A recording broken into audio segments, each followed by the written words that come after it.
everyone, welcome back to my channel Study Safari. In the last session, we learned about part prepositions. Today we are going to start a new and interesting topic, above और over. इसमें भी बच्चों को बहुत ज्यादा confusion रहता है, मैं इसको समझा दे रही हूँ आपको. above का मतलब भी होता है ऊपर और over का भी मतलब होता है ऊपर. अब डिफरेंस क्या है? Higher position, no movement, just lever, covering crossing movement और अक्रॉस समथिंग एल्स. मैं बता दी कैसे. देखिए, ये जो अबव होता है ये वर्टिकल पोजीशन के आपको इंडिकेट करता है. ये मान लीजिए ये आप कोई बच्चा खड़ा है यहाँ पे, इसके सिर के ऊपर से जो है वो एरोप्लेन जा रहा है. ओके, सिर का बिल्कुल आप एक बिल्कुल ऊंचाई देखेंगे, इसमें मूवमेंट नहीं रहेगा, आप केवल इसका मेजरमेंट देख रहे हैं. इसके मेजरमेंट को आप केवल वो कर रहे हैं, कंसीडर कर रहे हैं कि आपके सिर के ऊपर से, जैसे ये हो गया आपका ट्री के जस्ट ऊपर से जो है चिड़िया उड़ रही है. ठीक है ना, ये चिड़िया हो गई, ये उड़ रही है. तो इस ट्री के बिल्कुल ऊपर वर्टिकल पोजीशन में आपने देखना है, ऊंचाई देखनी है, लेकिन इसमें मूवमेंट नहीं देखना है आपने. ठीक है, लेकिन ओवर की क्या बात होती है? अब मान लीजिए कि यहाँ पे एक बच्चा है और यहाँ से जो चिड़िया है ये उड़ते हुए इसके ऊपर से होते हुए इधर चली आई, तो ये भी आपका जो है वो इसकी ऊंचाई देख रहा है, लेकिन डिफरेंस क्या है? ये पूरा कवर कर रहा है. इस बच्चे के सिर के ऊपर से होते हुए इस तरफ आ गया, ये ओवर में आ जाता है. ये मूवमेंट फॉर्म में रहता है, ये मूवमेंट फॉर्म में है. ये आपने देखना है कि पूरा मूव करेगा, किसी चीज को अक्रॉस पार करते हुए वो उसके ऊपर से जा रहा है. तो इन दोनों में यही डिफरेंस होता है, अबव और ओवर में. वो जब आप सेंटेंसेस बार बार पढ़ेंगे तो आपको समझ में आ जाएगा कि क्या हो रहा है. ठीक है ना. मैं एक वर्कशीट करती हूँ, आप इसको देखो ध्यान से, फिर समझ में आ जाएगा. वर्कशीट क्या भरना है हमने? अबव और over. The stars are shining dash our heads. आपको जो है ये आप स्टार्स जो है वो आपके सिर के ऊपर से नहीं है वो कर रहे हैं, केवल आपने उसकी हाइट देखनी है कि वो स्टार्स है कहाँ. Vertically you have to see up above the sky. तो क्या हो जाएगा? अबव. ठीक. The bird flew dash the river. अब चिड़िया जो है वो कहां से, कहीं से तो उड़ते हुए रिवर के ऊपर से होती हुई जा रही है, मतलब उसको कवर कर रही है. कवर करने का मतलब क्या हुआ? Over. Clear. The lamp is hanging dash the table. Lamp कहाँ टंगा हुआ है? किसी टेबल के जस्ट उसको, मतलब उसकी हाइट को देख के आप पता लगा लेते हैं कि उसके ऊपर टंगा हुआ है, उसको कवर थोड़ी ना कर रहा है. तो ये हो जाता है above. The helicopter is flying dash the building. Helicopter जो है वो बिल्डिंग के ऊपर, जैसे अभी मैंने बताया था आपको कि हेलीकॉप्टर बिल्डिंग, आपको केवल उसकी ऊंचाई देखनी है कि बिल्डिंग के जस्ट वर्टिकल पोजीशन में आपने देखना है. इसके लिए क्या हो जाएगा तुम्हारा? आपका above the building. There is a blanket dash the baby. Baby ने ब्लैंकेट ओढ़ा हुआ है ना, इसके लिए क्या हो जाएगा? ओवर. उसके ऊपर पूरा ओढ़ा हुआ है. ठीक है. The mountains rise high dash sea level. Mountains जो है इतने ऊंचे ऊंचे माउंटेन्स हैं, किससे? सी लेवल के ऊपर. सी लेवल के ऊपर का मतलब उसका वर्टिकल पोजीशन देखा जाता है कि माउंटेन जो है वो सी लेवल से कितनी ऊंचाई पे है. वर्टिकल लेवल देखा जा रहा है, माउंटेन जो है वो सी लेवल को कवर नहीं कर रहे हैं. ठीक है ना. तो इसके लिए क्या आ जाएगा? Above. The cat jumped dash the wall. अब वॉल है, इसके ऊपर से, इसके ऊपर से होती हुई कैट जो है ये जंप कर रही है, तो क्या हो जाएगा? ये ओवर, उसको कवर कर रहा है. नेक्स्ट ले लेते हैं, अंडर और बिलो. ये भी हमारा बहुत कंफ्यूजिव है, बच्चे बहुत गड़बड़ करते हैं इसमें, देखना ध्यान से.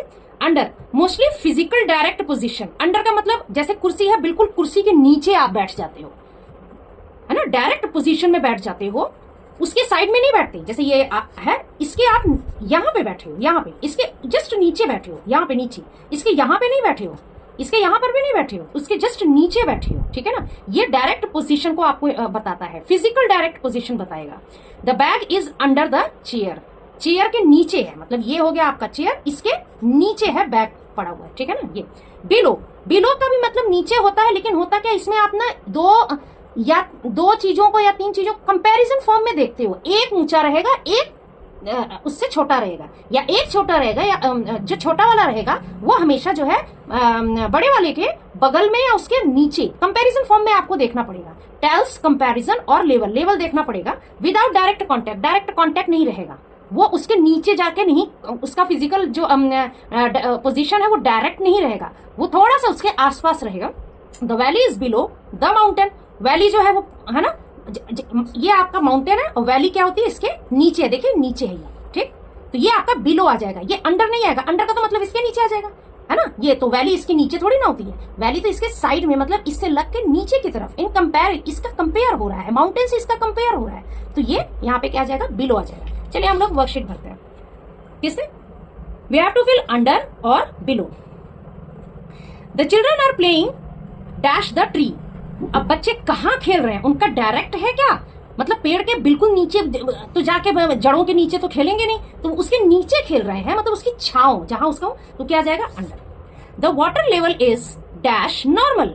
वाटर लेवल क्या है, बिलो नॉर्मल, बिलो उसके बिल्कुल डायरेक्ट उसके नीचे है, ठीक है ना। He kept his bag dash the desk. Desk के अंदर रखते हैं ना, मतलब डेस्क है उसके बिल्कुल अंदर की तरफ हमने रख दिया है, तो अंदर मतलब नीचे की तरफ रख दिया, डायरेक्ट उसका कॉन्टेक्ट है, तो उसके लिए क्या आ जाएगा, under. The town is dash sea level. Town जो है जैसे मैंने अभी बताया था माउंटेन वाला, ऐसे ये below the sea level. There is a pen dash your notebook. Notebook के मतलब जैसे मैंने ये रखा है, इसके नीचे मैंने इस पेन को ऐसे रख दिया, तो क्या आ जाएगा, अंडर। क्लियर हो गया। चलिए नेक्स्ट ले लेते हैं, by. We have to fill by, about, for, of. ठीक है। सबसे पहले बच्चों आपको ना मैं इसकी हिंदी मीनिंग बता देती हूँ कि इसकी हिंदी मीनिंग होता क्या है। बाय मतलब हुआ, या तो आप बोलेंगे के द्वारा, के द्वारा, द्वारा, ठीक, या तक, तक। जैसे मैंने अभी पिछले वाले वर्कशीट में भी मैंने आपको बाय के बारे में बताया, लेकिन दोबारा इसलिए बता रही हूँ क्योंकि इनके यूजेस अलग अलग कंडीशंस में होते हैं, तो इसको इसलिए मैंने दोबारा यहाँ पे ले लिया है। अबाउट के लिए क्या होता है, अबाउट के लिए होता है कि किसी के बारे में, के बारे में, या लगभग, लगभग, अप्रोक्सीमेट, ठीक है ना, अप्रोक्सीमेटली। फॉर क्या हो जाएगा, फॉर हो जाएगा के लिए, फॉर क्या हो जाएगा, के लिए, फॉर यू, फॉर मी, ठीक, या के कारण, या अभी मैंने पीछे बताया ये टाइम के लिए भी आता है। ऑफ क्या हो जाता है, ऑफ का ध्यान रखो, का हो जाएगा, के, की, ऐसे वर्ड्स आते हैं, मतलब किसका, उसकी, इसकी, है ना, ये सारी चीजें ऑफ के लिए यूज होती हैं। चलिए हम सबसे पहले बाय ले लेते हैं। Door of an action, the means of something. मतलब बाय क्या होता है, इसके द्वारा कोई काम किया गया, किसी के द्वारा कोई काम किया गया, है ना, तो या किसी का माध्यम बना कोई काम करने का, तो वो बाय हमें यूज करना होता है। शी ट्रेवल्ड बाय बस। किसके द्वारा, बस के द्वारा, ये जब बाय, किस, उसने ट्रेवल किया किसके द्वारा, बस के द्वारा, है ना, के द्वारा, ठीक, बाय बस। अबाउट शोज अ टॉपिक, ध्यान देना, टॉपिक, सब्जेक्ट और मैटर, तीन चीजों को इंडिकेट करेगा। कोई टॉपिक हो आपके सामने, सब्जेक्ट हो, या कोई मैटर हो, ठीक है ना। जैसे कि this story is about a clever fox. About a clever, यहाँ टॉपिक क्या है, स्टोरी, एक टॉपिक है स्टोरी, क्या, अ क्लेवर फॉक्स, इसके लिए हो जाएगा अबाउट अ। किसके लिए, अब किसके बारे में बात हो रही है, एक स्टोरी के बारे में बात हो रही है, तो इसकी वजह से हमने इस टॉपिक के लिए अबाउट लगा दिया। फॉर, जैसे फॉर, नेक्स्ट है हमारा फॉर, शोज पर्पस, आपका पर्पस क्या है, उद्देश्य क्या है, आपका बेनिफिट, उसके बेनिफिट्स क्या है, और ड्यूरेशन, ये टाइम के लिए भी मैंने आपको बता दिया है, अब मैं आपको पर्पस और बेनिफिट के लिए बता दे रही। This gift is for you. For का मतलब होता है के लिए, यह गिफ्ट आपके लिए, तुम्हारे लिए या उनके लिए है, फॉर, ठीक। ऑफ शोज पोजेशंस, पोजेशन का मतलब सेल्फ, आपका खुद का अपना, रिलेशन, किसी के बारे में रिलेशन बताएगा, या बिलोंगिंग, किसका है, किसकी है, दिखाने के लिए, ये बताता है हमें of. She is a friend of mine, अब रिलेशन बता रहा है ना, फ्रेंड, वह जो है मेरी फ्रेंड है, ये मेरा रिलेशन, मेरे साथ रिलेशन बता रहा है, देखिए रिलेशन बताएगा, बिलोंगिंग है, ये मेरी फ्रेंड है, तो इसके लिए क्या हो गया, ऑफ, ठीक। She is friend of mine. चलिए वर्कशीट करते हैं। We have to fill by, about, for, of. This poem was written dash Rabindranath Tagore. किसके द्वारा लिखा गया है, दो किसी से लिखा गया है ना, द्वारा, तो by, is it. The capital dash France is Paris. अब फ्रांस का रिलेशन पेरिस से बता रहा है, बिलोंगिंग है, ये रिलेशन बता रहा है, तो of. I am reading a book dash animals. Dash animals का मतलब क्या हो गया, आई एम रीडिंग, टॉपिक है, देखिए, अ बुक है, एनिमल से रिलेटेड एक टॉपिक में है, तो क्या हो जाएगा, अबाउट। टॉपिक और सब्जेक्ट के लिए अबाउट आता है ना, this chocolate is dash you, this chocolate relation बता रहा है, वो चॉकलेट मेरे से है, मेरा रिलेशन बता रहा है, तो क्या हो जाएगा for. She went to school dash bus, किसके द्वारा गई, किसके बस से, बस के द्वारा गई। By this gift is dash my sister, for my sister. देखिए फॉर क्या बता रहा है, रिलेशन बता रहा है, गिफ्ट का रिलेशन मेरी सिस्टर से, इसलिए फॉर है। The story is dash a, देखिए स्टोरी की बात आ रही है एक किंग की, तो क्या जाएगा about. This painting was made dash an artist, painting किसी के द्वारा बनी हुई है, ठीक है ना, तो बाय। कितना इजी है। Beside, next is beside और बी साइड्स। बी साइड का मतलब होता है बगल में, बगल में, next, next, next to something, next to something. और बी साइड्स का मतलब अतिरिक्त, अतिरिक्त, इसके अतिरिक्त, इसको छोड़ के, इसके अतिरिक्त, इसके अलावा, इसके अलावा, इसके अलावा, ठीक है ना। इसमें केवल एस लगा है, लेकिन बी साइड में एस नहीं लगा है, बस इन्हीं दोनों एस और एस ना लगने की वजह से ये दोनों एक दूसरे से बिल्कुल डिफरेंट हो जाते हैं। देखते हैं कैसे। द बॉय इज सिटिंग, बगल में है ना, तो बी साइड का मतलब बगल में और बी साइड का मतलब इसके अलावा या इसके अतिरिक्त। The boy is sitting dash his father, क्या जाएगा बी साइड के बी साइड, बगल में है ना, तो बी साइड। इजी, कितना इजी देखिए। There was no one dash her in the class, उसकी तरह क्लास में कोई नहीं है, इसके अलावा उसकी तरह क्लास में कोई नहीं है, तो क्या जाएगा बी साइड्स, मतलब इसके अतिरिक्त क्लास में नहीं है, सॉरी मैंने थोड़ा। There was no one besides her in the class, हर इसके अलावा क्लास में कोई नहीं है, इसके अतिरिक्त क्लास में कोई नहीं है। Dash being a teacher she is also a writer, तो क्या आ जाएगा बगल में नहीं, बगल ही तो मतलब ही नहीं है, तो बी साइड्स, इसके अतिरिक्त मतलब besides. Teacher she is also a writer, इसके अलावा, टीचर के अलावा वह एक राइटर भी है। The school is built dash the river, school कहां बना है, रिवर के बगल में, तो क्या जाएगा बी साइड, बी साइड हो जाएगा, एस नहीं लगेगा वहां पे, ठीक है ना। Who else is coming dash you, तुम्हारे अलावा, और मतलब बी साइड्स यू, तुम्हारे अलावा, तुम्हारे अतिरिक्त, और कौन आ रहा है।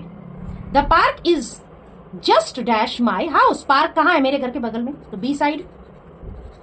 ही sat dash the window, window के बगल में बैठी है, तो बी साइड। कितना इजी है देखिए, ठीक। नेक्स्ट कर लेते हैं, अनटिल और unless, this is the last one. Until और अनलेस, इसमें बच्चों को बहुत परेशानी आती है। पहले अनटिल के बारे में जान ले, ये टाइम लिमिट है, आपको मैं एक टाइम देती हूं कि जब तक कि आप यह काम, और अनलेस वो कंडीशन बताता है, यदि नहीं, अगर नहीं, और ये अनटिल का मतलब तक या तब तक, ठीक, तक या तब तक, और अनलेस का मतलब यदि नहीं तो अगर नहीं। Don't go out dash it stops raining, तो यहां ध्यान देना कि रेनिंग, रेनिंग बारिश हो रही है, तो बारिश जब तक रुक नहीं, जब तक, अनटिल का मतलब जब तक, जब तक बारिश रुक नहीं जाती बाहर खेलने मत जाओ, तो until. You will not succeeded dash you work hard, तो मतलब क्या होगा, इसमें एक चीज और आती है कि थोड़ा सा नेगेटिव फॉर्म में आपको देखना पड़ेगा, तो ये कि जब तक तुम नहीं कर लेते, जब यदि नहीं तुम करोगे, अगर नहीं करोगे तो तुम्हारा ये काम नहीं होगा, तो इस चीज का आप ध्यान रखना। इसमें जो है एक टाइम लिमिट दी हुई है, इसमें कंडीशन आपके सामने रखा जा रहा है कि मतलब जो चीज आपसे कही जा रही है उसको नहीं करोगे तो आपका ये काम नहीं होगा, ठीक है ना। You will not succeeded dash you succeed you work hard, तो क्या जाएगा यहाँ पे अनलेस, जब तक तुम हार्ड वर्क नहीं करते तब तुम पास या तुम सक्सेस नहीं होगे। स्टे हियर डैश आई कम, अब मैं कहीं जा रही हूँ, मम्मी आपकी कह रही हैं आपको कि stay at home dash she comes back, तो इसके लिए क्या हो जाता है, तो आप मतलब एक टाइम आपको दिया गया ना, टाइम लिमिट दिया कि मम्मी जब आएंगी तभी आप कहीं जा सकते हो,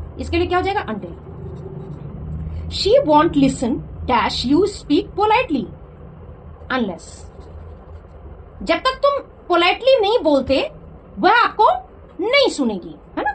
he played football dash it was dark. आप तब तक फुटबॉल नहीं खेलोगे जब तक ये डार्क यानी कि अंधेरा नहीं हो जाता। तो क्या आ जाएगा, until. The shop is open dash 9 PM। कब तक, 9 PM तक, तो until. We wait here dash I return. हम यहाँ पे इंतजार करेंगे तब तक जब तक मैं आ नहीं जाता, तो अंटिल। जब तक मैं आ नहीं जाता, you have to wait here. Now it's your time. Try to use these prepositions in your daily sentences. If you enjoyed this video, don't forget to like, share, subscribe so you don't miss the next lesson. Bye.